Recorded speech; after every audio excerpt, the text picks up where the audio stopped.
തങ്കേച്ചി തങ്കേച്ചിക്കല്ലേ പരാതി ഞാൻ തോട്ടത്തിലേക്ക് ഇറങ്ങണില്ലാന്ന്. എന്താ അറിയോ, എന്നും ഈ യാത്രയല്ലേ, അതിൻ്റെ ഇടയ്ക്ക് അവധി കിട്ടണ്ടേ. എന്തിന്? കഴിക്കില്ല. എന്താണെന്നറിയോ, അമ്മച്ചി ഇപ്പൊ ഒരു കൈ അനക്കാൻ പറ്റുന്നില്ല. അമ്മച്ചിക്ക് ഫിസിയോതെറാപ്പി ചെയ്യുക ഗവൺമെന്റ് ആശുപത്രിയിൽ പോയിട്ട്. അപ്പോൾ പിന്നെ മിനി രാവിലെ പോകും. മിനി വരുമ്പോഴേക്കും 6 മണിയാവും.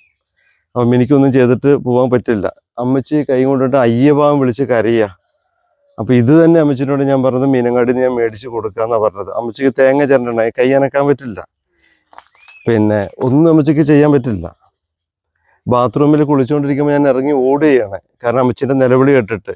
ഇന്നലെ രാത്രി അപ്പോൾ സാർ വീഡിയോ ഒന്ന് കാണിച്ചു കൊടുക്കടാ. രാത്രി കിടന്നിട്ട് ഞാൻ ഈ പ്രായത്തില്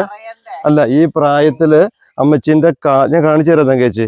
ഈ പ്രായത്തിൽ അമ്മച്ചിൻ്റെ കാല് പിടിച്ച് ഞാൻ തിരുമ്മി അയ്യോ അമ്മച്ചി കിടന്നിട്ട് അത്രമേൽ വേദനിക്കുക. അമ്മച്ചിൻ്റെ വിചാരം പണ്ടത്തെ പ്രായന്നാ. 10-75 വയസ്സായില്ലേ.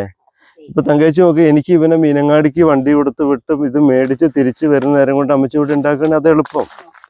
പക്ഷെ പറ്റില്ല. അതുപോലെ വൈകുന്നേരം അമ്മച്ചി ആ കടിയും ഞാൻ മീനങ്ങാടിന്ന് മേടിപ്പിക്കുന്നത് അമ്മച്ചിക്ക് പറ്റാത്തോണ്ടാ. ഇനിയിപ്പോ ഞാൻ പറയട്ടെ, അമ്മച്ചി എത്ര പ്രാവശ്യം കയറി വരണം?